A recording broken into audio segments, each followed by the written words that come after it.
Yeah. Ha!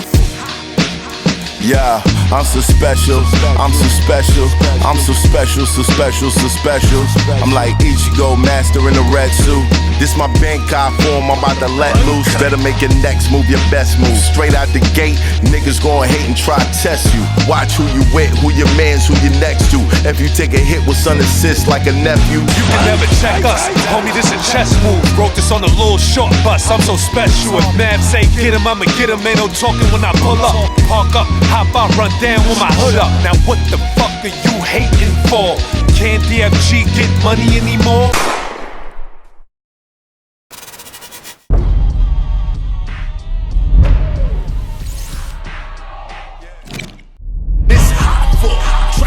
Turn smack rapper. Only smack rapper that you know is smack rapper. Who would you interview for free right now? Like somebody you haven't interviewed before, but right now, if they said, I want to come on your platform, you would take I'll send you a ticket in a room and for nothing, you come. Who's that? Talib Kweli. We interview people for free every single day. Him and Kweli got the same problem, yo. Y'all got a bunch of friends, I'm certain, tell y'all lead the interview. Me and Kweli are cool. We talked about it a few weeks ago. I mean, listen, yesterday I interviewed Eric Prince. He was the founder of Blackwater, which is at one point one of the biggest private armies in the world. They're the ones that went out to Iraq and Afghanistan and stuff like that. He didn't charge me a penny. Came in, did the interview for free. I'm interviewing Vivek tomorrow. He's a billionaire. He was one of the Republican nominees running against Trump. He's not charging me anything. Lots of people come on my show constantly. People think I pay everyone. I don't. But what I try to do is when you become a regular guest and I want you there a lot, then I will pay you. Yeah, because then it becomes more of a, just doesn't become like a friendship thing. I'm not just leaning on you to keep doing me favors. This is now a business relationship. I know based on our history that you have gotten this many views, so I can pay you this amount of money. And I know that after the dust settles, it'll be profitable and everyone walks away happy. Right. See what I'm saying? So all my regular guests have got, the people you see all the time, the Boosies, the Aries. We don't see Yayo no more. Yayo not. Yayo coming back. Okay. I love Yayo. Listen, I ran into 50 Cent on the plane. Lord Jamar don't talk to you. You ran into 50 on. Hold on. You ran into 50 on the plane. What 50 Cent? So I was on my way to Savannah to interview Quando Rondo, another person who didn't charge me. He just said, you got to come to Savannah because I'm on house arrest. Right. You know what I'm saying? So I flew my camera crew down there. We got hotels, whatever else. But you can't fly from LAX directly to Savannah, so you got to go through Houston first. Right. So I'm on United in first class, and 50 Cent walks in. I'm like, oh shit, we haven't seen each other in 10 years. So, in the last interview with Yayo, I was like, oh, 50 Cent hates you. He doesn't, we're not going to do interviews anymore until, 50 Cent going to pay me millions to do it. So I walked up to 50. I was like, yo, Yayo talking about you hate me. You don't want to do interviews anymore. He's like, no, man. we were joking about that. Yeah. You know what I'm saying? And Yayo, afterwards, he was like, no, we were joking. Because here's the thing. If 50 really had a problem with Yayo doing Vlad TV interviews, you wouldn't see Yayo doing Vlad TV interviews. Right. My relationship with Yayo is not a fraction of his relationship with 50. Right. What about Banks, though? Well, Banks has never liked me. You know what I'm saying? What's the reason why Banks don't like me? The reason why Banks don't like me is, and I used to do interviews with Banks back in the day. In fact, the first Vlad TV shout out was Yayo and Banks. Right. This was back in 2008. Right. But what had happened was, and this is just silly, I DM'd Banks a couple times about doing an interview and he would just never respond. And we do flashbacks sometimes, right? We would take an old clip and put it back up. In this particular instance, my writer forgot to put the word flashback in the title. And then Banks sent me this really kind of angry DM, like, oh, why are you putting blah, blah, blah? And I'm like, okay, so all these DMs I sent you over the years you've ignored, but now you're approaching me about this. Right. And then that was our interaction. And then ever since then, I heard he just hates me. Yeah, over, honestly, just a clerical error that we fixed that same day anyways. But it's just like, I just heard, Banks is just like that. And you could see that based on his relationship with 50 these days, which is non-existent. Banks took a picture with Game, which is something that Yayo said he would never do. Right. Regardless of where him and 50 are, he wouldn't be taking pictures with, 50's ops. Right. And, I mean, it is what it is. You didn't see Banks on the tour, the whole world tour that 50 went on. Yeah, it was right there. Uncle Murder was right there. Right. I'm sure Banks would have loved to go on that tour. Look at how huge it was and how big it was. We can't speculate. We don't know. Yeah. We don't know what their intent. I think every artist wants to be on the biggest stage that they could get on. But not at the expense of, I mean... Banks did that 100,000 times with 50, though. He's been around the world. When was the last time Banks did a show of that caliber? I don't know. There But you I go. know, like, coming in the game, like when, Yes. 50 first album, 15 years ago. Banks was everywhere with 15 years ago. Look, we've seen a lot of times throughout history, personal feelings get in the way of All the time. very big situations. Right. All the time. Let's move to... Who was your biggest episode? Your biggest interview? I mean, that's a tough question.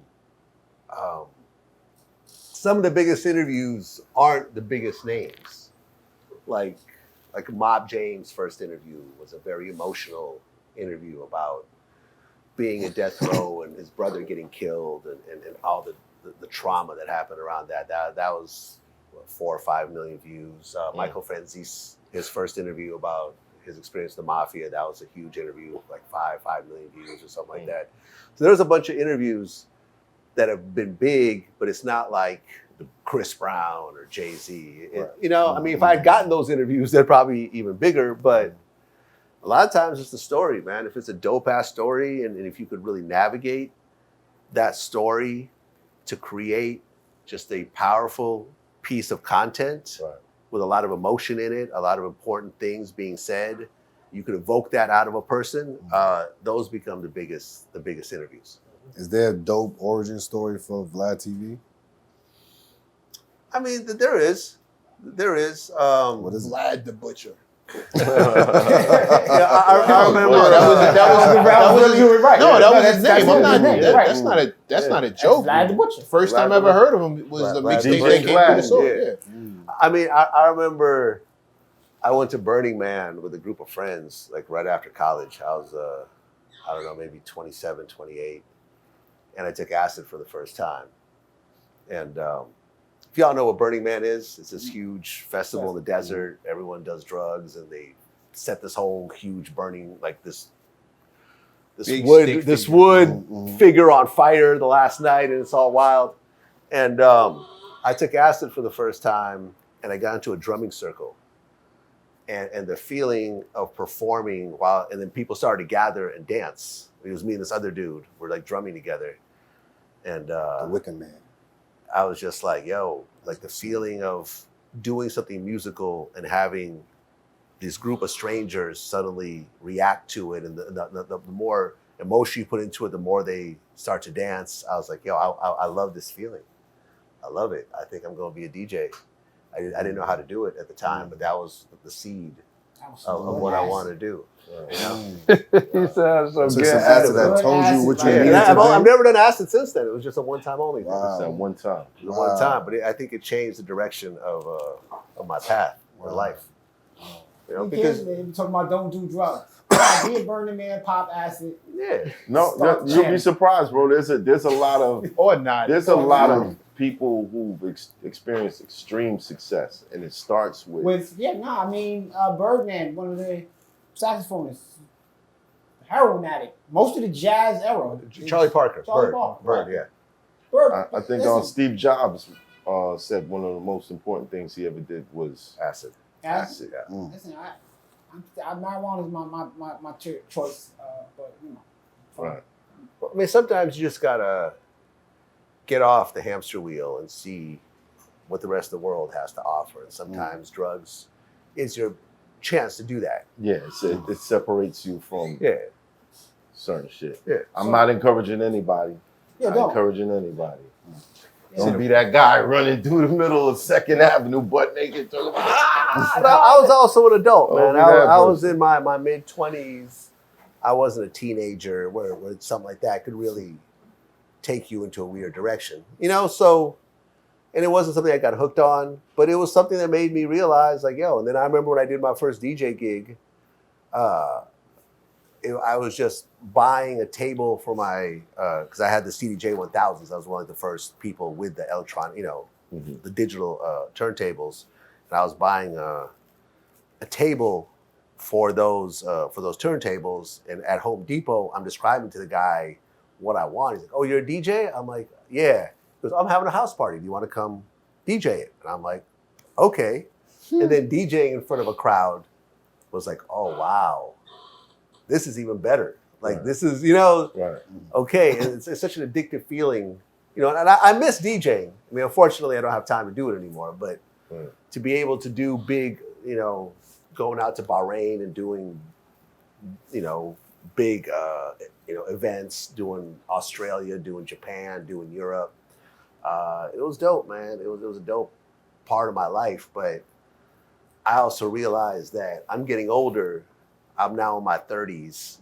I'm not going to be the DJ in his 50s still doing $200 and $300 gigs and touring all around the world to make ends meet. I had to, as much as I loved it, I had to think about where I was going to pivot my career.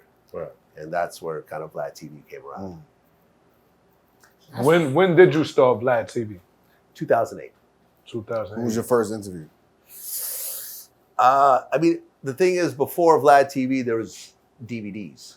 Okay. I was part of the street DVD movement, along with Smack and Fendi and, All Access DVD, Raw Report, all these guys. We were just doing interviews. Like Mano was just on my show.